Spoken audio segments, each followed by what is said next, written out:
Léa.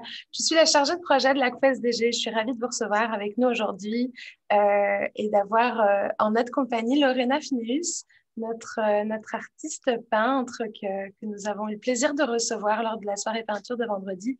Pour ceux qui étaient présents, je pense que nous pouvons le dire, nous avons passé un très, très bon moment. Nous avons pu voir de belles réalisations. Alors aujourd'hui, Lorena, c'est avec nous. On voit une belle œuvre dans le fond. Euh, je pense que vous avez plein de choses excitantes à partager avec nous.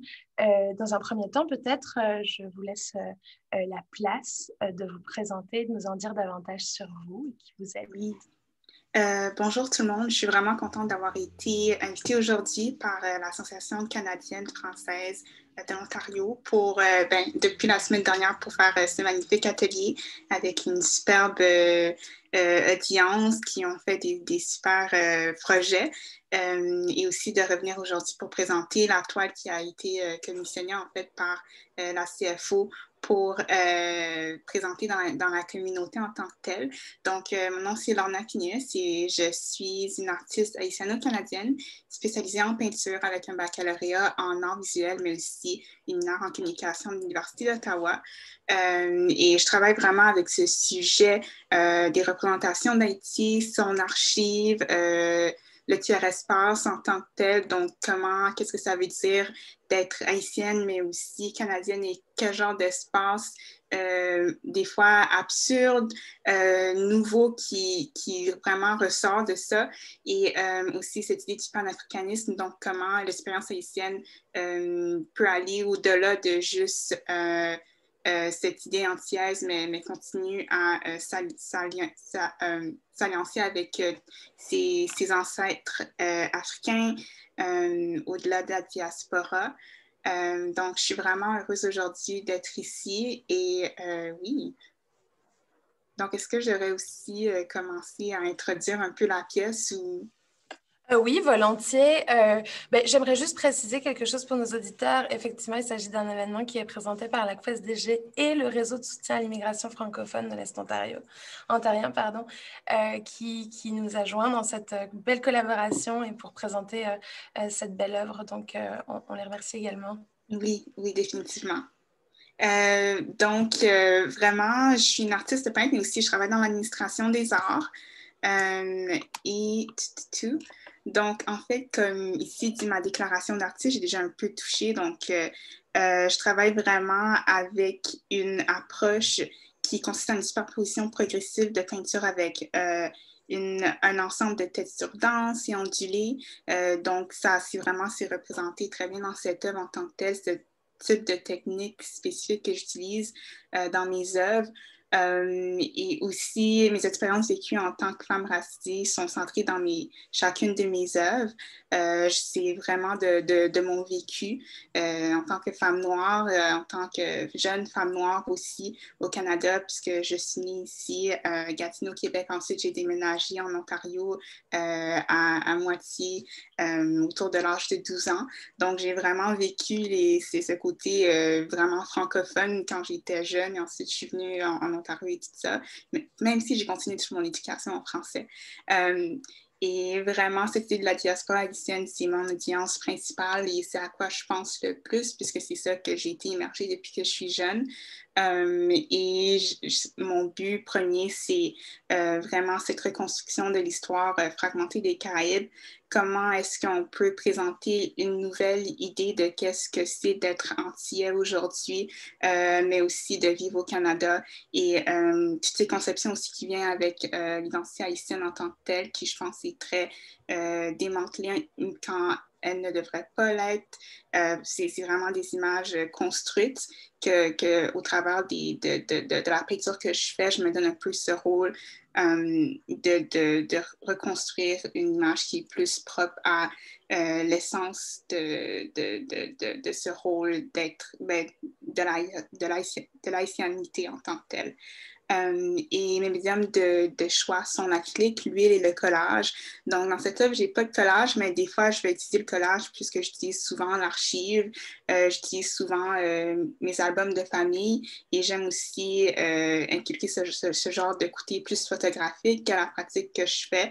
Et aussi, j'utilise l'huile en tant que telle. Pour moi, l'huile, c'est vraiment un médium qui est associé à cette historicité de l'art et comment le canon de l'art en tant que tel. Donc, j'aime jouer aussi avec cette idée de l'histoire de l'art et comment ça a exclu pour si longtemps le corps noir. Encore plus dans l'histoire canadienne de l'art et cette idée de la figuration, de comment on représente et on voit la peinture au Canada. C'est souvent au travers d'artistes tels que le groupe des Sept, qui, eux, si on y pense, c'est vraiment sont venus ici et il y a toute cette idée, cette historicité coloniale, comment c'était une façon d'exclure les corps autochtones qui étaient déjà sur ces terres en représentant seulement des paysages vides. C'était comme si il n'y avait pas de présence avant qu'eux, ils le créent. C'est comme ça qu'on a créé un peu cette identité de peinture et cette identité nationale autour de l'art. Donc, je trouve que travailler avec la peinture en tant que telle, c'est très important pour moi parce que aussi, sur terre canadienne, ça veut dire que je peux participer à aussi déconstruire cette idée de comment la peinture est jusqu'à aujourd'hui, continue à être très colonialisée au Canada en particulier. Et j'ai eu la chance d'avoir mon travail exposé à Armure, à la galerie Carche-Masson plus récemment, avec l'acquisition de 3 de mes œuvres cet été que j'étais vraiment heureuse d'avoir. La galerie Annette à la GAO, Galerie 115, Paradigme, etc. Donc, voilà. Ici, ouais. Oui, beaucoup de choses très intéressantes qui rentrent en ligne de compte au final dans la composition de votre œuvre dans son ensemble, j'entends. C'est vraiment très intéressant de vous en entendre parler. Alors là, je vois le oiseau manger corps au sol. Ça, c'est intéressant parce qu'il s'agit d'une comptine, vous m'aviez dit, je me souviens. Oui. Et puis, c'est aussi l'œuvre qui a inspiré celle que vous allez nous présenter dans un instant. C'est aussi celle qui a lancé la soirée peinture. Vous nous l'aviez présentée au groupe qui était présent. Donc, ça, j'ai hâte de vous entendre parler de cette œuvre.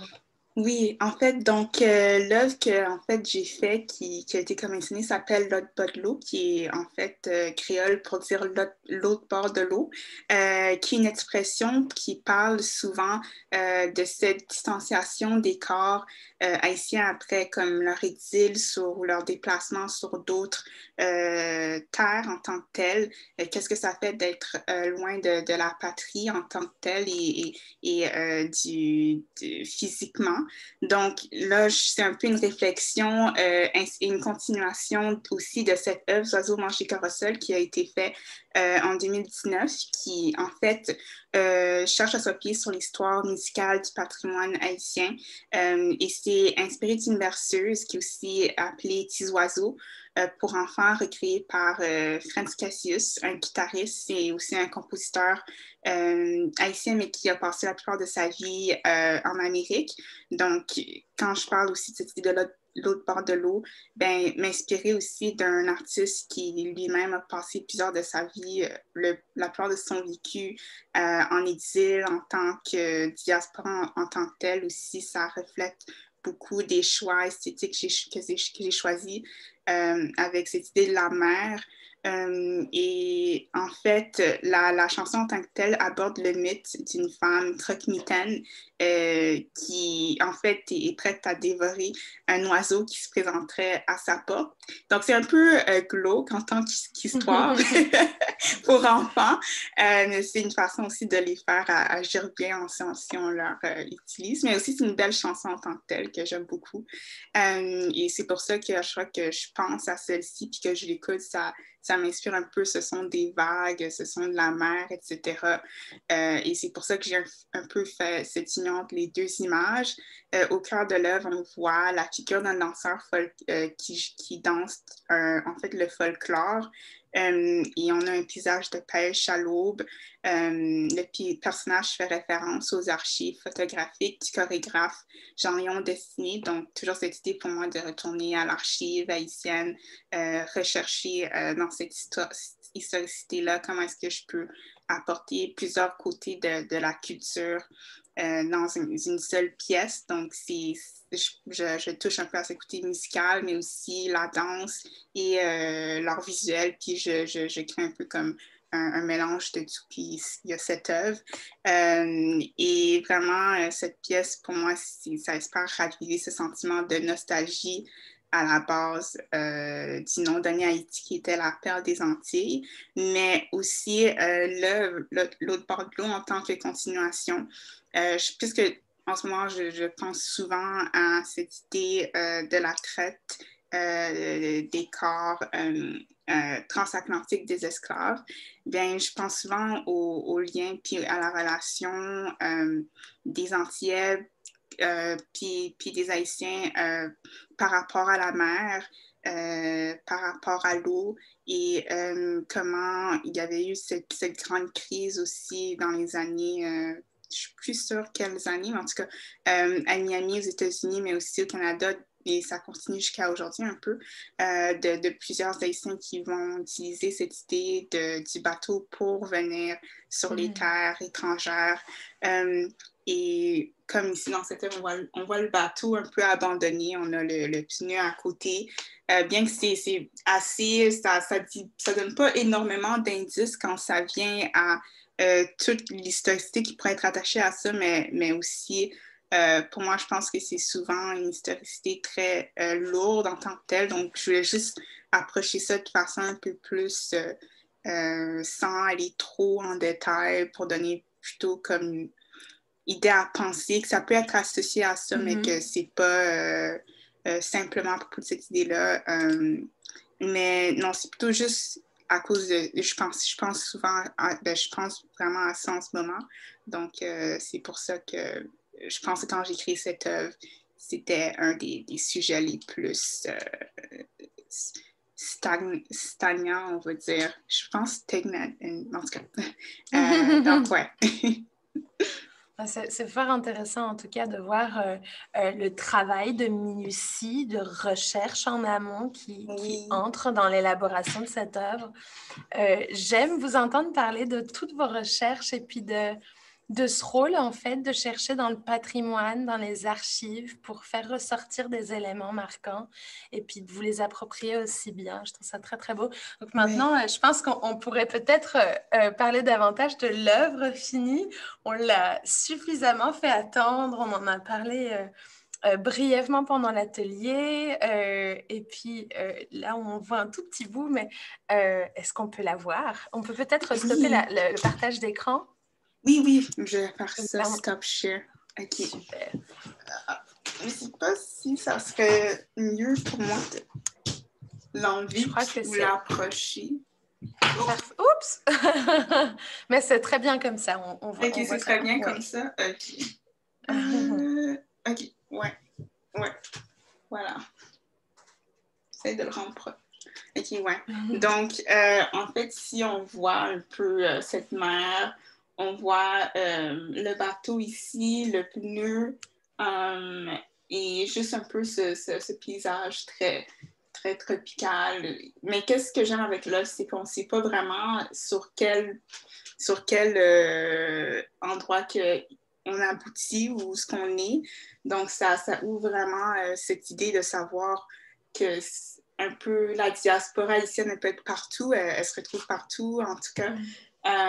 Donc, aussi, c'est un grand thème que je pense que j'ai vraiment aimé faire avec cette toile. Donc, ouais. Mais, ouais. C'est très beau. Je vois donc on a un beau paysage. C'est une question qu'on avait eue lors de l'atelier. Est-ce qu'on est à l'aube? Est-ce qu'on est au crépuscule? Que se passe-t-il? Où est-ce qu'on est? Où est-ce qu'on en est dans le temps de la journée? Je dirais qu'on est à l'aube. Ouais, on dirait plutôt à l'aube, je dirais.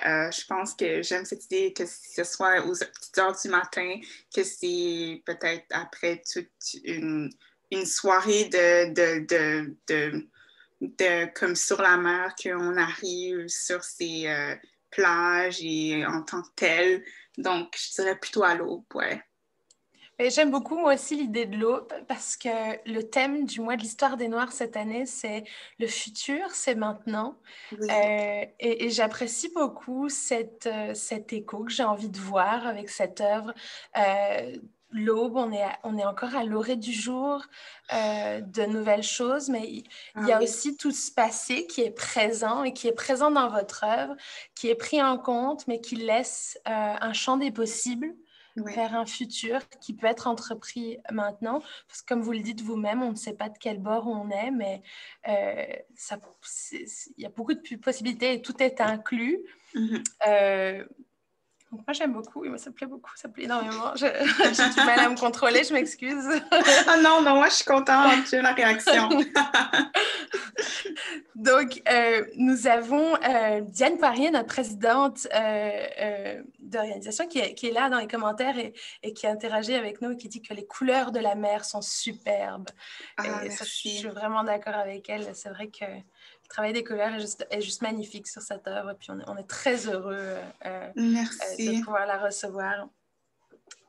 Donc, j'aurais espéré avoir éventuellement, je fais un petit appel à nos éditeurs parce qu'il va falloir l'exposer, cette œuvre. Et puis, on se demande où est-ce qu'on pourrait l'exposer. Donc, de nombreuses idées ont déjà été soumises. On a parlé du Centre des arts et de la culture, je crois que c'est ça. Et puis, l'Hôtel de Ville. Alors, voyons voir si nous avons des réactions, des retours. Est-ce que vous, Lorena, vous auriez envie de la voir exposée d'une manière particulière? Il s'agit quand même de votre création, donc... Ben, pas de manière particulière, honnêtement. Je serais juste heureuse de la voir dans un endroit public et que les gens puissent interagir avec. Donc, n'importe où que ça soit, bien, ça va avec moi aussi. Oh, ben, c'est magnifique, c'est merveilleux. Oui, ben Diane confirme, j'ai beaucoup apprécié la soirée de peinture. Mais oui, puis on se souvient du beau travail que Diane avait réalisé. Oui, énormément. Moi, je trouve ça très agréable de voir aussi les travaux de chacun. Mais en tout cas, moi, je souhaite vous remercier, Lorena. On a beaucoup échangé durant ce mois à organiser tout ça et j'ai eu beaucoup de plaisir à être en contact avec vous, à vous suivre dans l'élaboration de tout ce projet. Et puis, je l'avoue, j'ai passé beaucoup de temps sur votre site. Donc, j'oserais inviter tout le monde à aller faire un petit tour sur votre page pour voir le travail absolument extraordinaire que vous faites, puis les magnifiques œuvres que vous avez dans votre galerie. Je suis certaine qu'on se recroisera. Donc, je pense qu'on peut se dire à bientôt. Oui, oui, merci beaucoup. Ça a été magnifique aussi d'interagir pour tout le mois. Je pense que ça s'est super bien passé et je suis vraiment contente avec la soirée de peinture, mais aussi avec la présentation d'aujourd'hui. Et au plaisir de rester en contact et de refaire ça si jamais. Avec grand plaisir. Oui. J'en profite pour rappeler à nos auditeurs que le mois de l'histoire de Noir est terminé, mais nous avons le mois de la francophonie qui commence et je trouve ça vraiment très positif et très juste de vous avoir aujourd'hui parce que ça marque une femme, ça marque un début, une nouvelle aube. Et puis, donc, le concours pour les œuvres de Falcon Misset est maintenant fermé. On annoncera brièvement, prochainement, les gagnants. Je vous remercie à tous de nous avoir suivis pendant ces activités. Je remercie Lorena, mais je remercie aussi les autres intervenants que nous avons eus pendant ce mois et pendant toutes ces activités. Au nom de tout le monde, un grand merci et une bonne journée. Oui. Au revoir. Au revoir. Bye.